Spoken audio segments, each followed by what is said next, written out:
Dalam kekristenan, kita itu selalu diminta untuk melihat segala sesuatu adalah sebuah proses. Dan kita harus selalu yakin akan endingnya. Kita diminta untuk melihat segala sesuatu bukan saja yang di depan, tetapi melihat di balik setiap pergumulan ataupun keadaan pasti ada rencana Tuhan. Dan rencana Tuhan itu absolut, endingnya pasti kebaikan. Maka kita selalu diminta untuk memiliki yang namanya perspektif atau cara pandang. Perspektif itu bukan hanya melihat yang di depan saja, tetapi juga dapat melihat di balik semua itu. Maka saya memandang tema ini sangat menginspirasi kita dalam berinteraksi. Selamat pagi, selamat bertemu kembali dalam program Seduh, Senin Teduh, program yang selalu hadir di Senin pagi untuk menemani aktivitas kita dengan firman Tuhan. Nah, kali ini kita belajar tentang perspektif atau cara pandang. Saudara-saudara, mari kita persiapkan Alkitab kita dari Bilangan pasal 13 ayat 31 sampai 33. Bilangan 13 ayat 31 sampai 33.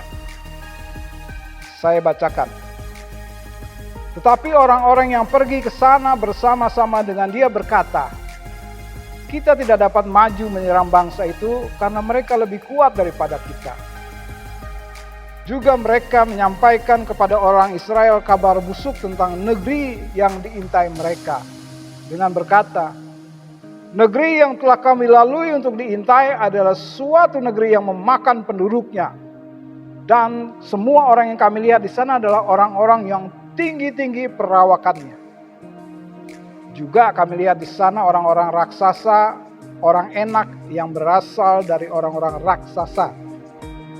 Dan kami lihat diri kami seperti belalang, dan demikian juga mereka terhadap kami. Cara pandang seseorang menentukan tindakannya tepat atau tidak. Cara pandang seseorang menentukan pilihannya benar atau salah. Cara pandang bisa melahirkan sukacita, begitu juga kekecewaan. Cara pandang bisa melahirkan kepicikan. Bahkan cara pandang bisa membuat kita berdosa terhadap Tuhan.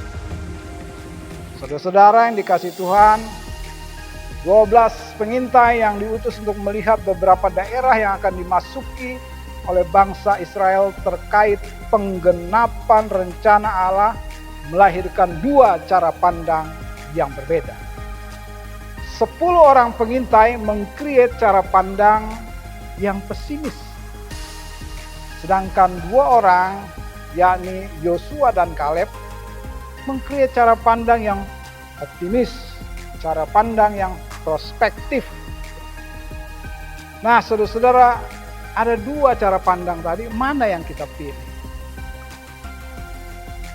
Ada sebuah cerita dan biasanya disajikan saat pelatihan marketing. Seorang pengusaha sepatu mengirim anak buahnya, seorang marketer, untuk berkunjung ke daerah tertentu yang rakyatnya atau penduduknya tidak memakai sepatu. Lalu setelah beberapa saat, beberapa waktu, marketer A ini mengobservasi, menganalisa, lalu kembalilah dia menghadap bosnya, lalu berkata, "Bos, di sana itu tidak prospek sama sekali, bos. Bayangkan, rakyatnya semuanya jarang yang tidak pakai sepatu." Si bos masih kurang puas, maka dikirim anak buahnya yang lain, marketer B. "Ayo kamu ke sana."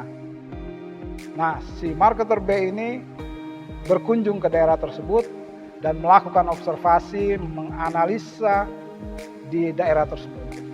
Setelah beberapa waktu dia kembali. Dia mengatakan bahwa, "Bos, ternyata di sana itu sangat prospek. Karena hampir semua penduduknya tidak pakai sepatu, bos. Jadi pasti ini potensi pasarnya sangat besar. Blue ocean," katanya. Itu yang terjadi.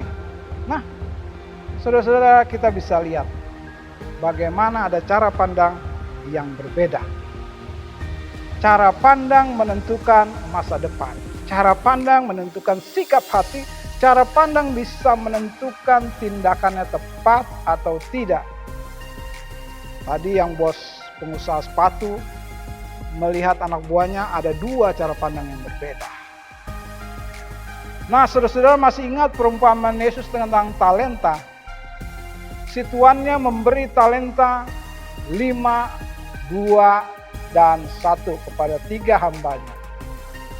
Mari kita lihat satu-satu. Hamba yang menerima talenta 5 dan 2 mengkreat cara pandang yang positif, sehingga melahirkan rasa tanggung jawab. Mereka merasa, wah, Tuhan kita sudah percaya sama kita. Kita diberikan talenta, modal 5 dan 2. Sehingga mari kita kembangkan dan menghasilkan laba 5 dan 2 juga. Lalu bagaimana dengan hamba yang menerima 1 talenta? Dia mengkreat cara pandangnya itu secara pesimis, negatif. Sehingga boro-boro menghasilkan buah, dikembangkan talenta tersebut. Akhirnya dia simpan saja. Dan apa? Melahirkan sikap hati yang berbeda. Menilai bosnya jahat. Inilah kita bisa lihat sama-sama bagaimana cara pandang yang berbeda.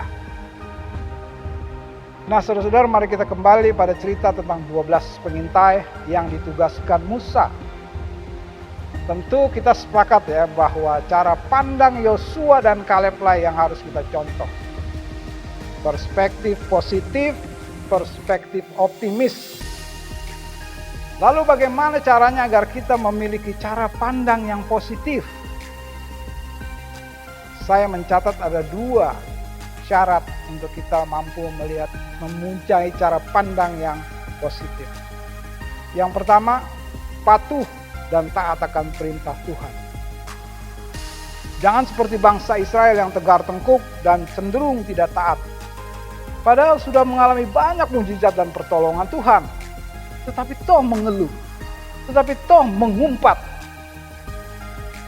Lihatlah Yosua, ia seorang yang patuh dan taat akan perintah Tuhan yang disampaikan melalui Musa.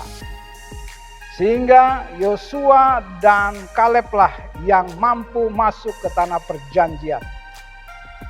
Jadi saudara, dengan bermodalkan patuh dan taat akan perintah Tuhan, maka Yosua dan Kaleb bisa membuat cara pandang yang positif. Sehingga kita bisa saksikan ketika kita memiliki cara pandang yang positif, maka masa depan yang penuh pengharapan kita dapat. Masa depan yang cerah mereka dapatkan.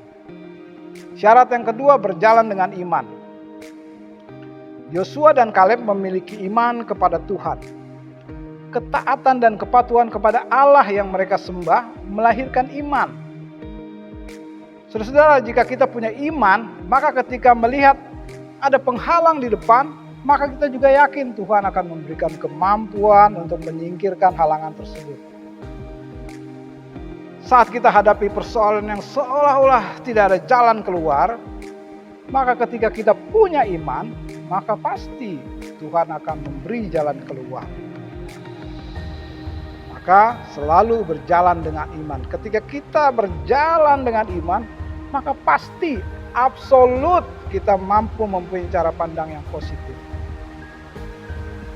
Saya bacakan Bilangan 14 ayat 9.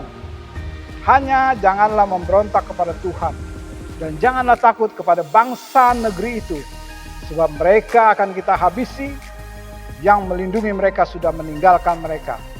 Sedang Tuhan menyertai kita, janganlah takut kepada mereka.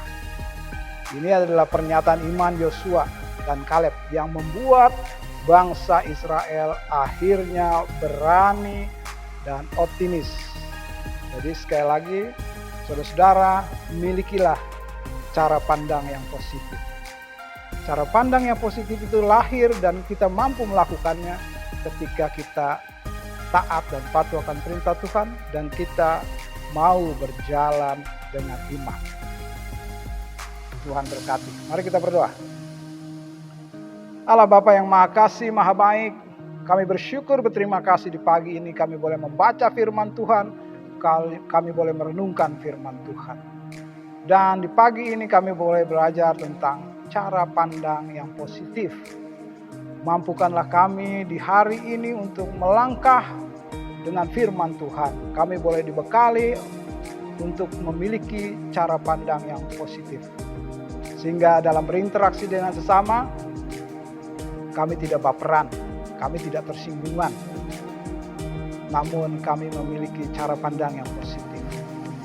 Terima kasih Tuhan, mampukan hari ini kami menjadi berkat-Mu. Terima kasih ya Tuhan Yesus, haleluya, amin. Saksikan program Seduh di episode berikut. Tuhan Yesus memberkati.